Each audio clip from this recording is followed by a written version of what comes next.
welcome to another episode of Touring the AFC South. I am your host, Mike Patton, and on this episode, we will be talking about the Jacksonville Jaguars. They're 1-2, not necessarily where everyone thought they would be. And of course, I got to bring somebody that actually gets to see this team on a day-to-day basis, Mr. Demetrius Harvey, Florida Times Union, Jacksonville.com. What's going on, man? Nothing much, man. I'm sorry I couldn't be there last week. Hey, it is what it is, man. Hey, we got more to talk about this week, right? Yes, sir. It's crazy. It's already been a wild season. It's only been 3 weeks, so I'm excited to see what happens next. The roller coaster that is the NFL. And speaking of the wild season, that is where my Get Off Your Chest segment starts for this episode. Now, for those that aren't aware, the Get Off Your Chest segment, we can talk about anything, any sport, anything that happened. But we're going to keep this one on the NFL. And the term any given Sunday, it definitely applied to week 3 of the NFL. You have the Arizona Cardinals, who thinks is tanking, go out and beat the Dallas Cowboys. You just have a bunch of unexpected wins. You have teams just going out there, you're like, okay, did this really just happen? Or my eyes just kind of like, what is going on here? You have the Indianapolis Colts go beat the Baltimore Ravens in Baltimore.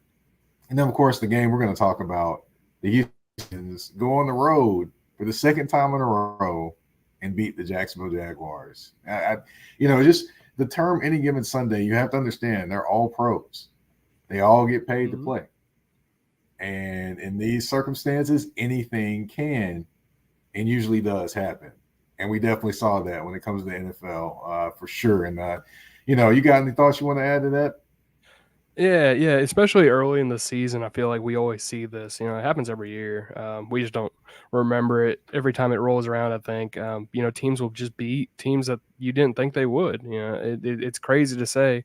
If you had asked anybody, I think this would be 100% poll. Who's winning this Cowboys and Cardinals game? It's going to be the Cowboys. I mean, the Cardinals throughout they didn't have any hype coming into the season. If anything, as the offseason progressed, they kept going down, right? Just based off of what people were saying. Obviously Kyler was going to be out. You got Josh Dobbs in there now, who hasn't really been an NFL starter. I know he had a couple games last year for the Titans that it just didn't work out either. So no one would have expected it, but like you said, everybody gets paid. They're all being paid millions of dollars. Connor for the Cardinals is an incredible running back, so it's no surprise he had some success. Different guys are paid, just as well as other guys on the opposite team. So it just comes down sometimes you made a couple more plays than your opponent, and you get the job done. Yeah, definitely. And that has been the Get It Off Your Chest segment on Touring the AFC South. But of course, we got to move forward and talk about the Jacksonville Jaguars. Now, we're going to get into the game that just happened, the Jaguars and the Texans. And it was 37-17, but not the way you would have thought it would be. The Jaguars lost at home. I mean, and pretty much the Houston Texans were in control of that entire game. So how shocked were you at this game? I was so it's kind of hard to remember exactly, but I was pretty shocked during the game. It just didn't make sense. The Texans, I understood CJ Stroud has been putting up these numbers the first 2 weeks, so it wasn't a surprise to see him play well. What I was surprised about, and maybe I shouldn't have been in hindsight, was the Jaguars they got no push up front. I mean, they got dominated on both lines of scrimmage. I mean, I expected it kind of from the offensive line, crazy to say, just because they had already put out that, that lack of push, the previous 2 weeks, I would say. But, the defense, the way they played against the Chiefs. Now, it's not like they were harassing Patrick Mahomes that week all day, but they definitely had a lot more push. It seemed like they were more effective. The defense was in control more. This week didn't feel like the defense was really in control too much outside maybe the first couple plays of the game. So, yeah, I was surprised. I was shocked. The Jaguars couldn't figure it out. The Texans were without 3 out of 5 of their starting secondary players. They were without 4 out of 5 of their starting offensive linemen. Essentially, the Jags were playing a preseason squad with some guys who were regular season players mixed in. That's just how I felt about it in terms of both of those units specifically. So yeah, it was a shock. And I'm, going from here, I think it's more just about they need to execute the plays rather than anything fundamental really wrong with this team. Yeah, it definitely was an interesting thing. It kind of caught my eye. I kind of blinked a couple times and looked like, am I seeing things? I things crossed my eyes, but no, it actually was the score. Now, what was the feeling of when Andrew Beck returned that kick, kind of specifically, and when Andrew Beck, for those that haven't watched it, an 85-yard kickoff return by literally an up back for the Houston Texans happened in this game. I'm not mistaking. I'm not just making this up. It actually happened. You can go watch the tape, highlights. It's everywhere. But what was everyone saying in the box when that happened? Yeah, first, just to break down the play a little bit. I mean, the McManus, the Jags kicker, is supposed to kick it. He's supposed to kick it short. That's, I forgot what it's exactly called, but it's a kick that sort of lands around the 10, which is exactly what happened. It was supposed to be right. They had a right kickoff coverage on tap. You could watch the film and see that they were all moving right. They're all shifting kind of that way. Ball went right. It kind of landed perfect. It was a perfect execution. What happened was, the play breaks down. Beck sort of fumbles or muffs the ball because he's an up back. He's not used to catching a ball from a kickoff, so he muffs it, but he picks it up. It kind of gets Jags players, and naturally, I think as any kind of football player, you're going to run toward the ball. That's what you're taught. So they get out of their lane, specifically Trey Herndon on the right side, and Jacob Harris as well on the right side. They kind of crash in a little bit. Trey crashes a little too hard, and then I think Beck was able to sort of get up from around him. Trey misses the tackle. Then there's like 5 other missed tackles. Remember what Mike told you guys. I mean, this is a 255-pound fullback. He's the heaviest player ever to return for a touchdown. So you can imagine us in the box are like, at certain points, we're thinking, all right, they're going to get him here. Nope. All right, they'll definitely get him here. Okay. The kicker has an option or an opportunity, so he's going to get him. Nope. And then we're like, okay, well, we didn't think the kicker would probably get him. So the next guy's going to get him right. Nope. So, about 5 missed tackles down that right sideline, just to give you a little breakdown. So we were all kind of going crazy, like in our minds, thinking, wow, I cannot believe this is happening. I'm sure the Jag sidelines thinking the same thing. They had just gone down and scored, I believe, a touchdown to cut it within 7. I think at that point it was 17-10. So, they had the momentum, they had everything, and then boom, right, just like that, 24-10, and all of a sudden now you're struggling to figure out how they're even going to get it done. So, yeah, that was a backbreaker for the Jags and something that can't happen again, obviously. Yeah, that was I had to watch that a couple of times just to be like, okay, how did this happen? Did this really just happen? Let me watch that again. I did that a few different times with that one, but like you said, the heaviest player to ever return a kickoff for a touchdown, that Mr. Andrew Beck of the Houston Texans. Yeah. But let's kind of flip over to the entire, the so far. We're not to the quarter point just yet. That'll be this week, but the Jaguars have started 1-2, and I looked up a few things about this team. The turnovers. They've had at least 1 fumble lost in every game so far this year. And now they've had 2 turnovers in the first 3 games, two plus turnovers in 2 of the first 3 games. What is the issue with them holding on to the football right now? Yeah, I mean, it's hard to say. One of them was the weird play in Indy where Trevor, he just lost the ball because he got hit. I think it was Buckner that forced a fumble.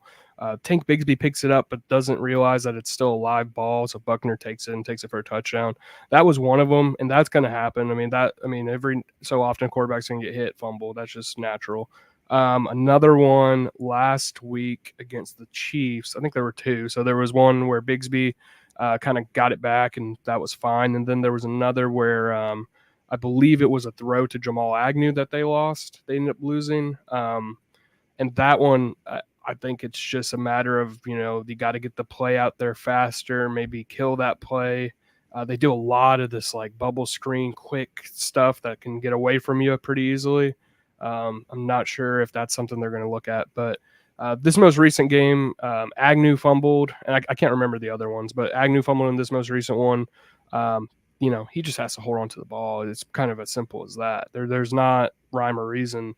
This has happened before. It feels like every time he's in the open field with the ball, now you're kind of thinking, he should probably just go down instead of taking a hit, because he has some sort of security issues a little bit. I mean, it's not like he has this repeated all the time, but it's just a matter of him securing the ball. And I think that, before rookie running back, he fumbled, is what it is kind of thing, in terms of Bigsby. So yeah, it's just a couple weird things. It hasn't been anything. It's not something I don't think that is like pressing. It's more just, hey, this happened, can't happen again. Gotcha. So it's not. It is something concerning, but not necessarily to the highest level of concern right now, just because of the nature of what happened. Yeah, exactly. Okay. All right. Of course, you mentioned it earlier, but one sack, 2 games. The first game they had a lot of, they had a party in the backfield, especially Mr. Josh Allen. But last 2 games, only 1 sack. They're really not getting pressure. I mean, that has to be very, very concerning to Jacksonville fans and to the team in general. That is majorly concerning. And I will say, I don't know if it's concerning to the team. It should be, but I mean, just considering the fact, okay, so you go from last season and, the pass rush was okay. It wasn't great by any standards. I think that everybody knew there should be an upgrade. I mean, then you lost Dewan Smoot, and then you lost Arden Key. Now Smoot's back, but he was lost at that point. So in the beginning of the offseason, we're all thinking they're going to get pass rusher. It comes to the draft or free agency, nothing. Draft, nothing. And then the 5th round comes. They take Abdullah out of Louisville, who looks like he can be a solid player in the league. But I mean, if you expect him to do anything year one, you're fooling yourself. At least anything significantly. And then they're banking on Trayvon Walker and Josh Allen to take those next steps. That was all they kept saying. They kept preaching it from the March meetings in Arizona and the combine in February and the draft, and then again and again and again and again throughout the offseason, throughout this until we got to the season. Then the season comes, and yeah, Josh Allen had a pretty solid game. Week 1, I think he's been the most consistent pass rusher on the team. Those 3 sacks, you can debate if he deserves, quote unquote, those 2 that were just kind of running him out of the bounds. But still good high effort plays. That's something that no one else on the team has done. So, it's very concerning because everything that we thought was an issue or was going to be an issue with the pass rush is becoming an issue. Trayvon just simply hasn't taken that next step as an outside linebacker to rush the passer. He didn't get anything done. I think if you ask him, he would even say it wasn't his best game. In terms of rushing the passer, it just didn't seem good. So to circle all back, in terms of how the actual team feels, I asked Doug Peterson about it right after the game. I was like, hey, Houston had 4 out of 5 of their starting offensive linemen out. You guys weren't able to get to C.J. Stroud, a rookie quarterback. Why was that? And he paused for I would say a real 10 seconds, just staring off into space. I didn't want to interrupt him because I was figuring something crazy is about to come out. He didn't say anything crazy, but I think it shows that he had to think about it a lot longer than you would expect, and it sort of showed that he's thought about this before too, and he doesn't want to throw people under the bus, understandably. But anyway, to make a long answer kind of shorter, yeah, it's an issue. I think everybody knows it. I don't think I unless something crazy happens, I really can't see it really resolving too much. Yeah, it's definitely going to be an interesting thing, especially with some of the teams they have to face going down the stretch. Or presumably they do have the 49ers looming a little bit later down the schedule. Yeah, that's not going to be good. It's going to be interesting. But I want to get to one point. Of course we chatted this. Did the Jags come into the season a little bit overconfident in how they were going to be this year? I mean, it just seems that I get that kind of feeling about them a little bit, just kind of in watching them.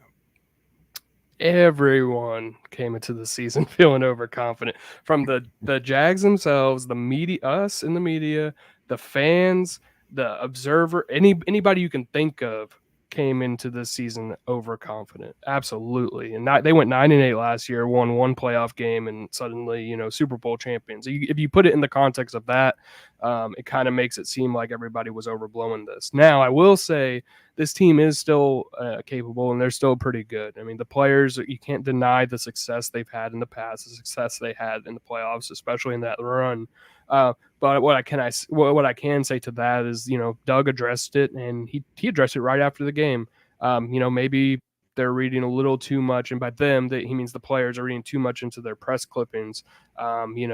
People seeing, hey, this is going to be a Super Bowl team. They got NFL Network and ESPN running throughout their locker room. I remember on the week, I don't remember if it was the week of the Chiefs game or the week right before it, but NFL Network was playing the Chiefs and Jaguars playoff game, and they were all the defensive linemen, and I forget what other position group is on that side, but they were all sort of watching that game and like commentating, like, oh man, they got, this, that, so you can kind of tell, and that doesn't necessarily mean that they're like feeling themselves too much, but it's kind of like that's the environment they've been around. They've been around. This is a Super Bowl championship team. This is a team that's going to go toe to toe with the Kansas City Chiefs. This is a team that's going to be a top 5 offense. Nobody's said otherwise. So you can see like on a human level why that would make you sort of not complacent, but more like, I got this, instead of let's work to go get that, if that makes sense. So yeah, I mean they've been reading a little too much into it, and that sort of gets them to press. They have to overachieve. Calvin Ridley's coming off of 1.5 years.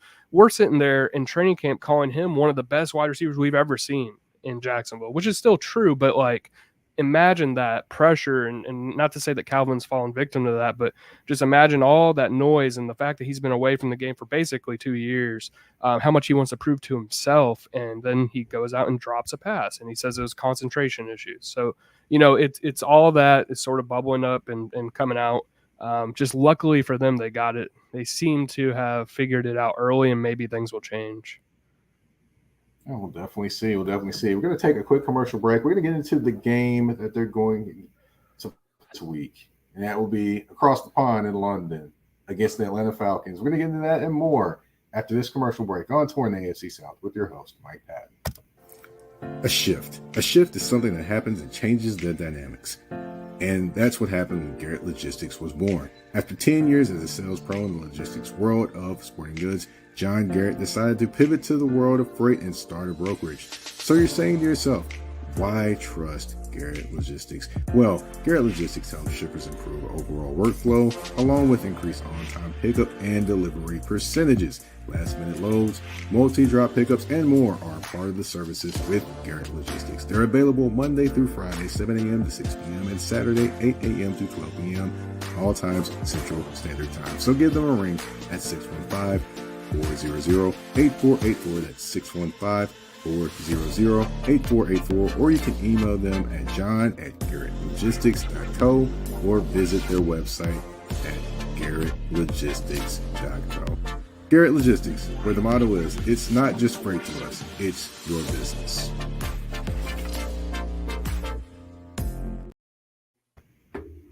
And welcome back. And of course, like I mentioned before the commercial break, we're going to talk about the Jacksonville Jaguars heading across the pond again to London, taking on the Atlanta Falcons. And one name that always gets mentioned, especially, I know it's been 3 weeks, Bijan Robinson. You got L. Duncan making a song called the Bijan Bounce. Bijan left, Bijan right. And I'm like, I don't know if you heard that yet, but yeah. I haven't yet. I'm gonna have to look it up after.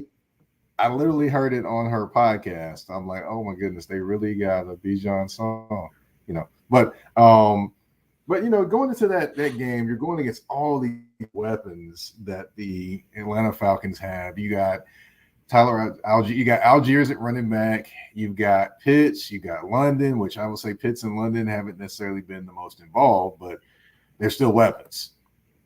How concerning is it, all these weapons that you're going to see from Atlanta with if you're the Jacksonville defense?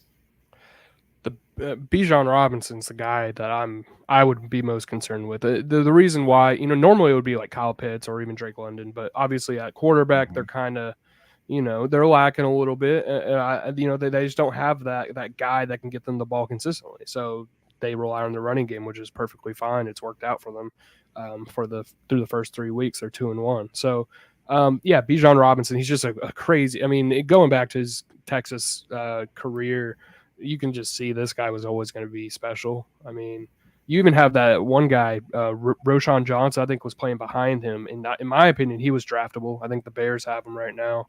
I don't know how Mhm. he's doing, but the point I'm making is this guy's so special and he can do whatever he wants. It seems like on the gridiron. I feel like even the Falcons aren't using him as much as you would think that they would be. And so, I think that he's just a guy that can get you out off your toes. He's, all of a sudden, he's going to be going one way, and then all of a sudden he's going the next. He's going the other way, and that can be tough for linebackers, Devin Lloyd and Foye Oluokun. And this week, the Jaguars are dealing with an injury to Devin Lloyd. He has a thumb issue, and Doug Peterson said yesterday he was day to day. So it's a situation where if Devin Lloyd can't go, now you're looking at Chad Muma being the guy to sort of help man that front seven with Foye. So yeah, that's a major concern. All of their weapons, all the ways that they're creative and using the running game, that's what they're built on. Arthur Smith kind of he did the same thing in Tennessee, and it worked out because you had also a capable quarterback, but Derrick Henry. So Bijan Robinson is not very different in terms of how much impact he can make. I just really feel that strongly about him. So yeah, it's gonna be tough. And then not to mention Drake London and everybody else. Kyle Pitts, I covered him at Florida. He could be the best tight end in the league if a team lets him. I really feel that way. So it's gonna be a tough matchup. Right, right. I didn't ask you as well. You're making a Mm-hmm. trip over there. How's it gonna? I don't know if you've been there before or not, but are you excited about the trip? How are you feeling about the trip over there? I'm excited. I'm leaving Thursday afternoon. The team leaves Thursday afternoon too, so we'll probably. I mean, well, they have a charter, so they'll probably get there before me. But anyway, it's going to be exciting. I've never been there before. Never been to London. I'm a little nervous just because traveling internationally. I haven't done that by myself before, and I haven't been to Europe ever. So it's going to be different. It's gonna be fun. I'm excited to get out there. I'm not excited for the jet lag. I hear that what you're supposed to do is just you sleep as much as you can on the plane, and then when you get there, stay up all throughout Friday. So I'm gonna get there at 7:40. I'm gonna try to make it until like 8, 9 o'clock Friday or something, a normal sleeping time, and pass out then, so I don't get jet lag too much. But yeah, exciting. Going to be able to cover them from London. I'm going to every single game this year except for the Bills one. I'm not going to be there for their second London matchup, so it'll be interesting to see how different it is over there. Yeah, get you some fish and chips, man. Yes, sir. Fish and chips, maybe a beer or something. Yeah. All right. Well, getting back to the game, of course. The Jaguars have kind of struggled a little bit offensively the last couple of games. It Yeah. just seems like things aren't clicking. So, they are seeing Jesse Bates. They are seeing, a few, basically a team that has brought in free agents to kind of, build bulk up their defense. I'm Hmm. sorry. So going into this game, I mean, what do you think is the main thing that they can do for themselves in terms of the Jaguars to kind of make themselves better on the field or, perform better on the field? I mean, especially offensively, keeping it simple is probably for the best. I think a lot of times guys are pressing, they're trying to make the plays. A lot of their plays kind of look, I mean, not exotic, but it looks like they take a little bit of work to get done. They need to just go back to the basics, do what they know works well for them, disregard some of the game plan. I know that sounds counterintuitive, but if you're planning specific plays for specific matchups, there's more that can go wrong because if that's not open, then all of a sudden things can go awry. So maybe just getting back to the basics a little bit. Don't go preseason mode, but just something more simple for them to sort of get going at least, and then maybe if they're rolling, then go ahead and transition to whatever you need to do. But yeah, I think that's really all it is, because right now the issue isn't the play calling, the issue isn't necessarily the scheme. The issue is the execution. You have Calvin Ridley dropping a couple passes. You have Christian Kirk dropping a couple passes. You have Trevor Lawrence tripping Travis Etienne on 3rd and 2. You have fumbles. You have the kick return. You have there's so many things that are literally just, hey, they just didn't execute the play. It's not like Doug called a reverse on 3rd and 12 and it got, there was a fumble off of that. It's more, he called just a normal hitch route or something with Agnew, and he catches it and he goes for a first down, and then he fumbles the ball. So those are the issues that they're having right now. Not necessarily anything fundamental, at least from what we've seen. Defensively is kind of similar, at least this past week. But the first 2 weeks of the season, they were pretty solid. Gotcha. So basically what you're saying is, in terms of the Jaguars, Jacksonville is fighting the Cursonville in some senses. Yeah. No, it's they're beating themselves. And it was kind of like that last year, but I would say they didn't have the talent, or they didn't have the experience. This year, that experience isn't an excuse. So right now, it's just, do they have what it takes mental? It just feels like it's a lot of mental stuff. Yeah, well, I'll say this: they haven't had back-to-back winning seasons probably since 2006. So yeah, a lot of things are gonna have to change in terms of the attitude, the attention to detail, and things like that if they want to make that happen this year. Because I know it's early. I know it's early, and it's only 3 weeks. But I'm just looking at the little simple things that are happening, and they're not doing the simple things correctly. So I can only imagine what it's going to be if it gets bigger and bigger as the season goes on. Exactly. All right. Well, we have reached end of the show. Of course, then quite the end of the show. We do have a game before we get up out of here. That is 5 questions, 2 answers, and 1 choice. Are you ready? I am ready, I think. All right. We got another DJ Khaled question. I gave you a DJ Khaled question last time, but I picked a couple different songs this time. I got God Did and I'm On One. Which song you taking? Ooh. God Did is fun. I'm On One's probably going to be my choice, just because I grew up, or not growing up, but you know what I mean? It was more of a nostalgia song, I feel like, nowadays. So yeah, I think I'm going to do I'm On One, just because I used to bump that song a lot back in the day. Yeah, well, I'll tell you what, God Did, when Jay-Z came on and just did that whole last verse. Yeah, that captured me at that point. But that's just me. Okay, we're gonna go. This question between running backs. Bigsby, what's more likely to happen? Bigsby with 10 touchdowns. He has 2 so far, by the way. Or ETN with 1,200 yards. He has 205 yards so far. Which one's more probably going to happen? I would say ETN with the 1,200 yards, just because Bigsby getting the 2 touchdowns, that's great, but he has to be at the 1 in order to get those. They're not handing him the ball that much, thus far. So unless the ball's at the 1, I don't think it's going to be him. So I think Travis definitely going to get the yards. So yeah, Travis. All right, some folks are. I guess he's probably hoping for a Jamal Williams type season, right? Yeah, no, that's what it seems like. Fantasy football folks are getting upset because they're like, should I start him? He's only going to get 3 carries. Hopefully one of that's at the goal line, that kind of thing. Yeah, it's tough for them. All right. You've got 1 concert to go to. And this one's, of course, based a little bit off of the buzz of this week. Okay. You're going to go to the Beyonce concert, or are you going to go to the Taylor Swift concert? Beyonce concert. If I could have went to that, so my girlfriend did get me, and we went to the Taylor Swift concert. I'll be honest, but we didn't get to go to the Beyonce concert. But I would have 100% rather have gone to Beyonce. Not to say anything bad about Taylor Swift, she's great. It was a fun concert, probably one of the best shows I've been to. But in terms of music, I just prefer Beyonce. So there we go. Now, next, if you're just visiting a city, which city are you going to choose, Houston or Nashville? Oh, Nashville. I've only been to them once each, but Nashville just has more stuff, and Houston seems okay, but from what I hear, it's not necessarily the best city to be in, and it's hot. It's hotter than Jacksonville at times, so think Nashville just makes the most sense. Seems like the most fun. Well, I will tell you this: the humidity is nothing to play with. But last question: you got to pick one defensive lineman from the Jaguars' history. You got Tony Brackens, or you got John Henderson. Which lineman are you picking? I'm picking John Henderson.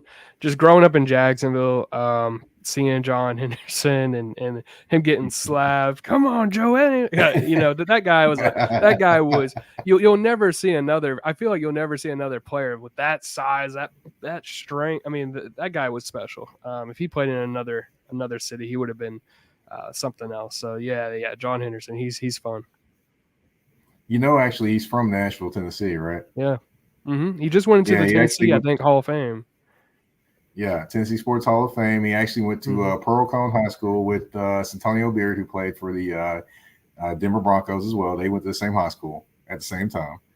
And yeah, man, they're one of the best, probably one of the best public high schools ever in Nashville history. Ever. They won like back-to-back state championships. I believe it. That and then that Tennessee team that Henderson was on was special too, from what I've seen. So I'll give you another background too. Give you another background story too. Ron Slay actually went to that high school before he went to Oak Hill. Oh, so he man. was actually playing. So he was actually playing basketball. Him and John Henderson were playing on the same basketball team too. That's Can you imagine? That's amazing. That's a good nugget. Oh, I went to one of their games. How was that? Boy, oh boy, they were playing against the school, and it was. I would say they dominated. They dunked all over the team. Basically, that'd be fun. That'd be fun. You go basically just for the dunks. Exactly. The dunks and the excitement. But that is we have reached the end of the 5 questions, 2 answers, and 1 choice, and we've reached the end of the show. Demetrius Harvey, thank you for giving us the inside scoop of what's going on with Jacksonville Jaguars. Hope you have a safe flight over to London. Enjoy yourself. Get some fish and chips, beer, whatever you want to do. Can you tell everyone where they can find you on social media and what all else you have going on? Yeah. So first of all, I appreciate you having me. It's always a blast to come on. I enjoy doing this show. But yeah, you can find me on Twitter or X or whatever, or at Demetrius82. I'm on the other social media, so you can find me on Blue Sky, Demetrius.Blue Sky, whatever that is. And then I'm on Threads, kind of. So yeah, I'm on all 3 platforms technically. But you can find me for sure on Twitter or at Demetrius82. And as far as stuff I have coming up, obviously previewing the game, I'm going to be also we're going to be talking to Doug Peterson tomorrow about injuries, stuff leading up to the game. Nothing crazy this week. I mean, it's a London game. It's going to be fun. Look for pictures, videos, all that kind of stuff. But same old around these parts. All right. Well, thank you for coming on. As far as me, my name is Mike Patton. Of course, you can find me on YouTube. Of course, the show on YouTube, I should say. It's in the AFC South. You can also find it on Spotify, Apple Podcasts, Google Podcasts, iHeartRadio, wherever you listen to your podcast. And as far as me, you can find me on Mike Patton 82. That's MikePaton 82 on Twitter. Of course, on Instagram, you can find me, Instagram and Threads, I should say. You can find me on there at that's THA, not THE, _general_MP. Thank you all for tuning in to this episode of Touring the AFC South. We're out. Peace.